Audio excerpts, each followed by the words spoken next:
Hello sa inyong lahat. Welcome na naman sa akin channel. Ngayon pala ay ituturo ko sa inyo kung paano magkuha ng data sa 3-piece electric motor. Kaya kung kayo ay interesado, para sa inyo ang video na to, kaya huwag nating patatagalin pa.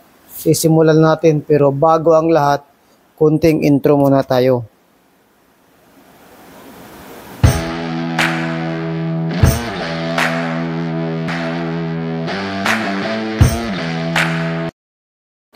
Ang itong motor ay 1 horsepower, 1,800 RPM, 380 volts. Nakikita to dito sa kanyang cover. Medyo fast forward na tayo para di tayo matapos natin to. Ang gagawin natin ito, 6 leads out na to, na nakalabas na yun, di ba? Ito na pala yung isasahin ko muna, babasahin ko muna lahat itong sinulat ko. Mayroon ditong number of slots, mayroong number of poles, mayroon ang coil per group, mayroong number of span, number of turns, number of strand, number of wire, or number of wire or size of wire, tapos connection, o type of connection, gano'n na. Unahin mo natin yung number of slots. Yung number of slots ay, ang gagawin lang natin ay bibilangin lang natin itong ating electric motor. Kung ilan ba ang kanyang slots bawat ito. Yung mga butas niya. Bibilangin ko to kung ilang butas to. Lalapit kong camera. Diyan, mag-umpisa tayo dito. Diyan tayo mag-umpisa. Yan. Lagyan ko lang muna dyan. Yan. Diyan, dito tayo mag-umpisa. Ito pinakauna. Ang gagawin natin, bibilangin natin.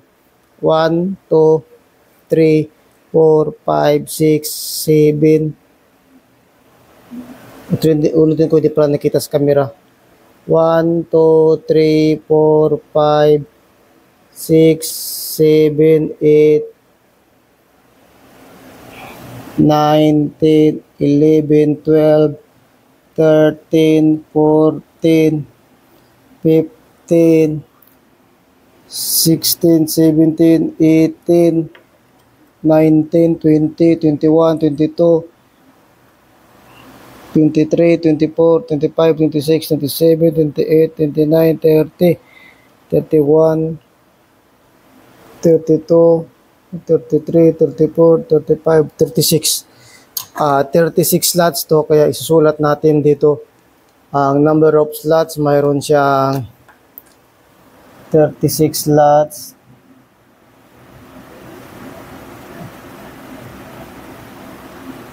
Number of slots 36. Tapos dito naman tayo sa number of poles. Ang RPM niya ay 1,800, puro poles to. May isa akong vlog kung paano natin malaman kung how to find poles, RPM at saka frequency. Nandun tinuro ko kung paano malaman yung poles. Ito binase ko lang sa RPM na dahil yung kanyang RPM ay 1,800.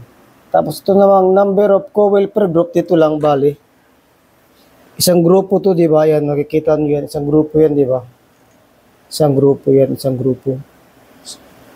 Bibilangin natin kung ilan ang kanyang coil per group. Makikita natin dyan.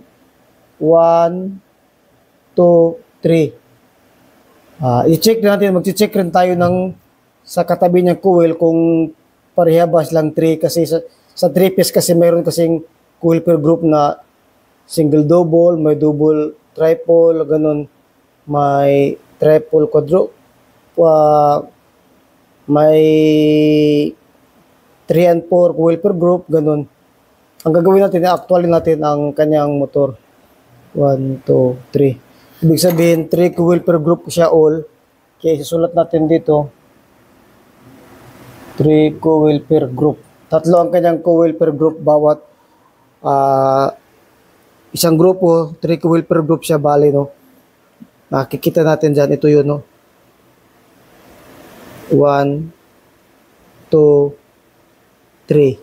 1, 2, 3. Kaya 3 coil per group siya.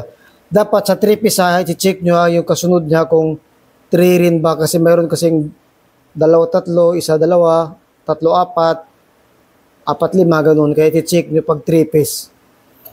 Tapos dito naman tayo sa number of span. Bibilangin lang natin, di ba? 3 coil per group to yun, di ba? Ito yun, no? Ito na yung grupo na binilang natin, 3 coil per group. Unahin natin yung maliit na coil. Kasi maliit kasi yan, eh. Ang tawag ito ay number of span or pitch. Kung saan siya pumasok, dito siya pumasok. Tapos saan siya, yung dugtong niya bali dito, yung kabilang side niya dito. Ito yung bibilangin natin kung ilan ang kanyang number of span. 1, 2, 3, 4, 5, 6, 7, 8. Ibig sabihin 1 to 8 yung pinakamaliit niya. Yung pinakamaliit niya na span ay 1 to 8. Tapos yung sumunod naman, bibilangin din natin kung ilan yung number of span nito. Ito namang, di ba, maliit ito, no? Ganito kasi yan. Ganun kasi ang winding na yan, bali. Itong maliit, 1 to 8. Bibilangin natin itong pangalawa, tapos yung pangatlo. Ito naman yung pangalawa. Ito yung pangalawa. Dito siya pumasok, tapos yung labas siya dito sa kabila. Bibilangin natin. Ito, dahil 1 to 8 na yun, sigurado na ang kasunod dito ay 1 to 10. Pero ganun pa man, actualin pa rin natin, no, para pakita ko sa inyo. Para malaman sa mga baguhan pa lamang. 1, 2, 3, 4, 5, 6, 7, 8, 9, 10. Kaya ang kasunod niya ito ay 1 to 10. Paumanin na kung hindi nyo masyadong makita kasi nagtrabaho kasi ako ngayon, gabi na, panggabi ako, kaya medyo madilim dito, hindi masyadong klaro. Sa susunod, maglagay tayo ng ilaw dito sa tapat para maklaro niyo. Ang kasunod naman yan dito, di ba, dahil 3 coil per group to, ganito yan. Yung unang coil sa isang grupo, tapos yung pangalawa, ito naman yung pangatlo. Kasi nabilang natin yung pinakamaliit, yung pangalawa, ito naman yung pinakatatlo. Dahil 1 to 8 to, yung sumunod 1 to 10, sigurado na ang kasunod nito ay 1 to 12. Pero bibilangin pa rin natin sa actual.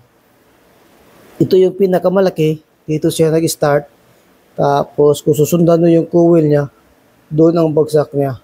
Kaya bibilangin natin 1, 2, 3, 4, 5, 6, 7, 8, 9, 10, 11, 12.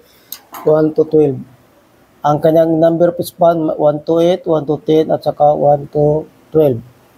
Dito naman tayo sa number of turns. Yung number of turns, mamaya papakita ko sa inyo kasi kailangan natin itong baklasin sa isa kung ilan lang yung kanyang turns ito.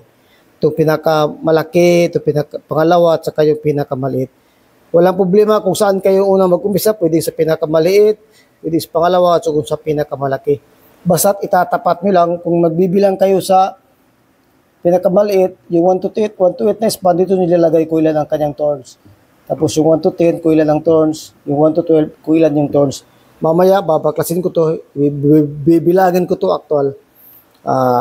Lakbayan muna natin yan. Dito muna tayo sa number of strand. Yung number of strand, ito yung wire niya, di ba? Ito yung sa supply niya, bala yan. Bubuksan nyo yung cambric tube na yan, kung ano man dyan, spaghetti tube, o cambric tube, no? Ano man yan naka-insulate dito. Titingnan natin ito, titingnan natin. Kung ilan ang kanyang wire niya, kung ilan yung kanyang strand. Kung 2, 3, 1, ganun. Depende kasi yan sa motor. Ayan, kung makikita nyo, titiglan ko lang, ha. Medyo mahirap kasi isang kamay lang gamit ko. Wala, yung tripod ko na malaki na nawala. Ito, sa cambric tube na isa lang, kung makikita nyo, isang wire lang, isang magnetic wire lang yan. Sinsya na yan, isa lang. Ipapakita ko muna, ilagyan ko muna yung camera. Diyan. Bubuksan ko muna to, tapos yan. Nabuksan ko na, ayan. Papakita ko yan, ayan. Isa lang ang kanyang wire. Kung ilan ang wire dito, yung strand niya, yun ang isulat natin. Dahil 1 lang yan, maglagay tayo sa number of strand. 1. Tapos yung number of wire naman or size of wire, susukatin natin to. Babalatan ko to at tanggalin ko tong solution niya. Tapos susukatin ko to gamit ang aking wire gauge. Mamaya, papakita ko sa inyo. Ito yun namang lakbayan mo natin to ha, dahil susukatin ko pa yun. Dito naman tayo sa kanyang connection. Connection niya, hindi ko pala napakita kanina no, ay Y ito. Y connection to. 6 leads out. Ganun lang. Sulat natin. Bali, ang kulang natin itong number of turns at saka size of wire or number of wire. Kaya, tatanggalin ko muna ito. Ipapakita ko sa inyo actual.